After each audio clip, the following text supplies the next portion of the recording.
ಧಾರವಾಡ ನಗರದಲ್ಲಿ ಕಳೆದ ದಿನಾಂಕ 28/9/2025ರಂದು ರಾತ್ರಿ ಸಮಯದಲ್ಲಿ ಹೋಟೆಲ್ ಬಂದ್ ಮಾಡಿಸುವ ವಿಚಾರವಾಗಿ ಹೋಟೆಲ್ ಮಾಲೀಕ ಹಾಗೂ ನಿವೃತ್ತ ಸೈನಿಕ ರಾಮು ನಿಪ್ಪಾಣಿ ಇವರ ಮೇಲೆ ಪೊಲೀಸರು ಹಲ್ಲೆ ನಡೆಸಿದ ಘಟನೆ ಜರುಗಿತ್ತು. ಈ ಘಟನೆಗೆ ಸಂಬಂಧಿಸಿದಂತೆ ಸೈನಿಕನ ಮಡದಿ ಪೊಲೀಸ್ ಠಾಣೆಯಲ್ಲಿ ಎಫ್ಐಆರ್ ದಾಖಲಿಸಿದ್ದರು.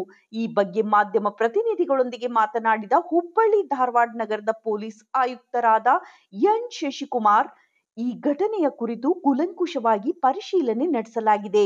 ಮಾಜಿ ಸೈನಿಕನ ಜೊತೆಗೆ ವಿನಾಕಾರಣ ಅನುಚಿತವಾಗಿ ನಡೆದುಕೊಂಡ ಅವರ ಜೊತೆಗೆ ಸಂಘರ್ಷಕ್ಕಿಳಿದು ಇವರ ಮೇಲೆ ಹಲ್ಲೆ ನಡೆಸಿದ ಪೊಲೀಸ್ ಪೇದೆ ರಾಚಪ್ಪ ಕಣಂಬೂರ್ ಹಾಗೂ ಎಎಸ್ಐ ವಿದ್ಯಾನಂದ ಸುಬೇದಾರ್ ಇವರನ್ನ ದಸ್ತಗಿರಿ ಮಾಡಿ ನ್ಯಾಯಾಲಯಕ್ಕೆ ಹಾಜರುಪಡಿಸಲಾಗಿದೆ ಎಂದು ಮಾಹಿತಿ ನೀಡಿದರು. ವರದಿ ಚಂದ್ರಶೇಖರ್ ಸೋಮಣ್ಣನವರ್. ದಿನಾಂಕ 28/9/2025 ಅಂದರೆ ಮೊನ್ನೆ ರಾತ್ರಿ ಇಂಡಿಯಾ ಮತ್ತು ಪಾಕಿಸ್ತಾನ ಮ್ಯಾಚ್ ಇದ್ದಂಥ ಸಂದರ್ಭದಲ್ಲಿ ರಾತ್ರಿ ಯಾವುದೇ ಅಹಿತಕರ ಘಟನೆ ನಡೀಬಾರ್ದು ಅಂತ ನಮ್ಮ ಅಧಿಕಾರಿ ಸಿಬ್ಬಂದಿಗಳೆಲ್ಲ ರೌಂಡ್ಸಲ್ಲಿದ್ದರು. ಕೆಲವು ವಿಕೆಟ್ಗಳನ್ನು ಬ್ಯಾರಿಕೇಡ್ಗಳನ್ನ ಇಂಪಾರ್ಟೆಂಟ್ ಜಾಗದಲ್ಲಿ ಹಾಕಲಾಗಿತ್ತು. ಆ ಸಂದರ್ಭದಲ್ಲಿ ಸುಮಾರು 11:30-12 ಗಂಟೆ ಸಮಯದಲ್ಲಿ ಮ್ಯಾಚ್ ಮುಗಿದ ಸಂದರ್ಭದಲ್ಲಿ ಅಲ್ಲಿ ರೌಂಡ್ಸಲ್ಲಿದ್ದಂಥ ನಮ್ಮ ಸಿಬ್ಬಂದಿಗಳು ಹೋಗ್ಬಿಟ್ಟು ವಿವೇಕಾನಂದ ಸರ್ಕಲಲ್ಲಿರೋ ಒಂದು ಸೈನಿಕ ಮೆಸ್ ಅನ್ನುವಂಥ ಅಲ್ಲಿ ಇನ್ನು ಓಪನ್ ಇದೆ, ಕ್ಲೋಸ್ ಮಾಡಿ ಅಂತಂದು ಸೂಚನೆ ಕೊಟ್ಟಿದ್ದಾರೆ. ಆ ಸೂಚನೆ ಕೊಟ್ಟಂಥ ಸಂದರ್ಭದಲ್ಲಿ ಅವರು ಸೂಚನೆಯನ್ನು ಪಾಲಿಸಿಲ್ಲ ಮತ್ತು ಅಲ್ಲಿ ಸಂಘರ್ಷಕ್ಕಿಳಿದ್ರು ಅಂತಂದು ನಮ್ಮ ಸಿಬ್ಬಂದಿಗಳು ಕರ್ತವ್ಯಕ್ಕೆ ಅಡ್ಡಿಪಡಿಸಿದ್ದಾರೆ ಅಂತಂದು ಒಂದು ಕಂಪ್ಲೇಂಟನ್ನು ಕೊಟ್ಟಿದ್ದಾರೆ. ಸೊ ಅಲ್ಲಿ ನಡೆದಂಥ ಘಟನೆಯನ್ನು ಕೂಲಂಕುಷವಾಗಿ ನಾವು ಪರಿಶೀಲಿಸಲಿಕ್ಕೆ ನಮ್ಮ ಅಧಿಕಾರಿಗಳಿದ್ವಿ. ನಾನು ಕೂಡ ನಿನ್ನೆ ಭೇಟಿ ಮಾಡಿದ್ವಿ. ನಂತರ ಆ ಲೇಡಿ ಏನಿದ್ದಾರೆ, ಯಾರು ಇಂಜೂರ್ಡ್ ಇದ್ದಾನೆ ರಾಮು ನಿಪ್ಪಾಣಿ ಅನ್ನುವಂಥವ್ರು ಮಾಜಿ ಸೈನಿಕರು ಇದ್ದಾರೆ. ಅವರ ಶ್ರೀಮತಿಯವರು ಕೊಟ್ಟ ಕಂಪ್ಲೇಂಟ್ ಮೇಲೆ ಒಂದು ಪ್ರಕರಣವನ್ನು ದಾಖಲು ಮಾಡ್ಕೊಂಡಿದ್ದೇವೆ. ಅದರಲ್ಲಿ ನಮ್ಮ ಇಬ್ಬರು ಸಿಬ್ಬಂದಿಗಳು ಅನುಚಿತವಾಗಿ ವರ್ತನೆ ಮಾಡಿರುವಂಥದ್ದು ಮತ್ತು ನಿಯಮ ಬಾಹಿರವಾಗಿ ಕಾನೂನು ಬಾಹಿರವಾಗಿ ಆ ವ್ಯಕ್ತಿ ಮೇಲೆ ಹಲ್ಲೆ ಮಾಡಿರುವಂಥದ್ದು ನಮಗೆ ತನಿಖೆಯಲ್ಲಿ ಕಂಡು ಬಂದ ಹಿನ್ನೆಲೆಯಲ್ಲಿ ಅವರಿಬ್ಬರ ಮೇಲೆ ಇನಿಷಿಯಲಿ ಎನ್ಕ್ವೈರಿನ ಪೆಂಡಿಂಗ್ ಇಟ್ಟು ಸಸ್ಪೆನ್ಷನ್ ಮಾಡಲಾಗಿತ್ತು.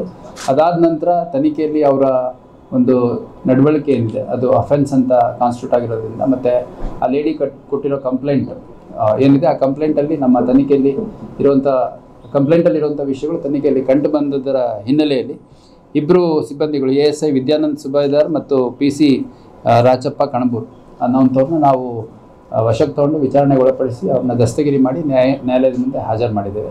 ನ್ಯಾಯಾಂಗ ಬಂಧನವನ್ನು ಕೋರ್ಟ್ ಆದೇಶ ಮಾಡಿದೆ. ಆ ಪ್ರಕಾರ ನಡೆದುಕೊಳ್ಳಲಾಗಿದೆ. ಅದೇ ರೀತಿ ನಮ್ಮ ಸಿಬ್ಬಂದಿ ಕೊಟ್ಟ ಒಂದು ಕಂಪ್ಲೇಂಟ್ ಕರ್ತವ್ಯಕ್ಕೆ ಅಡ್ಡಿಪಡಿಸಿದರು ಮತ್ತು ಅದರಲ್ಲಿ ಒಬ್ಬ ಸಿಬ್ಬಂದಿ ರಾಚಪ್ಪ ಕಣಂಬೂರ್ ಅನ್ನುವಂಥ ಒಬ್ಬ ವ್ಯಕ್ತಿಗೆ ಅವರು ರಾಮು ನಿಪ್ಪಾಣಿ ಅವರು ಹಲ್ಲೆ ಮಾಡಿದ್ರಿಂದ ಅವ್ರಿಗೂ ಕೂಡ ಇಂಜುರಿ ಆಗಿದೆ ಅಂತ ಅವರು ಒಂದು ಕಂಪ್ಲೇಂಟ್ ಕೊಟ್ಟಿದ್ದಾರೆ. ಅದು ಕೂಡ FIR ಮಾಡ್ಕೊಂಡಿದ್ವಿ.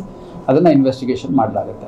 ಮತ್ತು ಭಾಳ ಸ್ಪಷ್ಟವಾಗಿ ನಾನೆಲ್ಲ ನಮ್ಮ ಅಧಿಕಾರಿ ಸಿಬ್ಬಂದಿಗಳಿಗೆ ಎಲ್ಲೇ ಈ ಥರ ಟೈಮ್ ಮೀರಿ ನಿಯಮ ಬಾಹಿರವಾಗಿ ಅಥವಾ ಸಮಯ ದಾಟಿ ಈ ಥರ ಯಾವುದಾದ್ರು ಅಂಗಡಿ ಮುಗ್ಗಟ್ಟುಗಳಿರ್ಬೋದು, ಬೇರೆ ಕಮರ್ಷಿಯಲ್ ಎಸ್ಟಾಬ್ಲಿಷ್ಮೆಂಟ್ಸ್ ಇರ್ಬೋದು, ಇವೆಲ್ಲ ಇದ್ದಂಥ ಸಂದರ್ಭದಲ್ಲಿ ನಿಯಮಗಳ ಪ್ರಕಾರ ಅದನ್ನು ಮುಚ್ಚಿಸಲಿಕ್ಕೆ ಸೂಚನೆ ಕೊಡೋದು ಅವಕಾಶ ಇದೆ.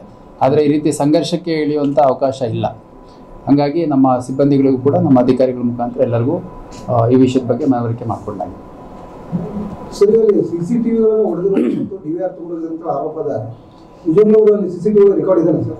ಈಗ ಏನೇನು DVR ನಮ್ಮ ವಶದಲ್ಲಿದೆ ಅದನ್ನು ಎನ್ಕ್ವೈರಿ ಮಾಡ್ತಾರೆ ಮತ್ತು ಅದನ್ನು ಇನ್ವೆಸ್ಟಿಗೇಷನ್ಗೆ ಒಳಪಡಿಸ್ತಾರೆ.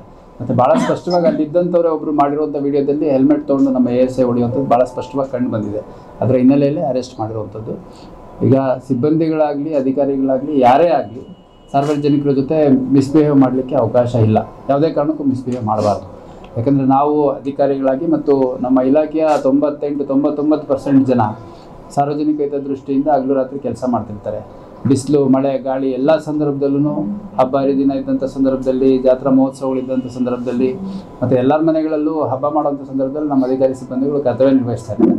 ಒಬ್ಬರು ಇಬ್ಬರು ಈ ಥರ ಕೃತ್ಯಗಳು ಮಾಡೋದ್ರಿಂದ ಇಲಾಖೆಯ ಒಂದು ಘನತೆ ಏನಿದೆ, ಗೌರವ ಏನಿದೆ ಅದು ಕೂಡ ಕಮ್ಮಿ ಆಗುತ್ತೆ. ಮತ್ತು ಸಾರ್ವಜನಿಕರ ಅಭಿಪ್ರಾಯ ಏನು ಇಲಾಖೆ ಬಗ್ಗೆ ಇದೆ ಅದಕ್ಕೆ ಧಕ್ಕೆ ಬರುತ್ತೆ. ಅದರ ಹಿನ್ನೆಲೆಯಲ್ಲಿ ನಾನು ಇಲಾಖಾ ಶಿಸ್ತಿನ ಕ್ರಮವನ್ನು ಪೆಂಡಿಂಗ್ ಇಟ್ಟು ಅವ್ರನ್ನ ಅಮಾನತು ಕೂಡ ಮಾಡಿದ್ದೀನಿ ಮತ್ತು ಇನ್ನೂ ಹೆಚ್ಚು ಸೆನ್ಸಿಟೈಸ್ ಮಾಡುವಂಥ ಅವಶ್ಯಕತೆ ಇದೆ. ಅದೇ ರೀತಿ ನಾನು ಸಾರ್ವಜನಿಕರಿಗೂ ಕೂಡ ಮನವಿ ಮಾಡ್ತೀನಿ, ಕೆಲವು ಸೂಚನೆಗಳನ್ನು ಅಧಿಕಾರಿಗಳಿರಲಿ ಸಿಬ್ಬಂದಿಗಳಿರಲಿ ನೀಡುವಂಥದ್ದು ಸಾರ್ವಜನಿಕ ಹಿತದೃಷ್ಟಿಯಿಂದ. ಈಗೇನಾಗುತ್ತೆ, ರಾತ್ರಿ 11 ಗಂಟೆ ಮೇಲೆ ಯಾವುದೋ ಮೆಸ್ ಓಪನ್ ಇದೆ ಅಥವಾ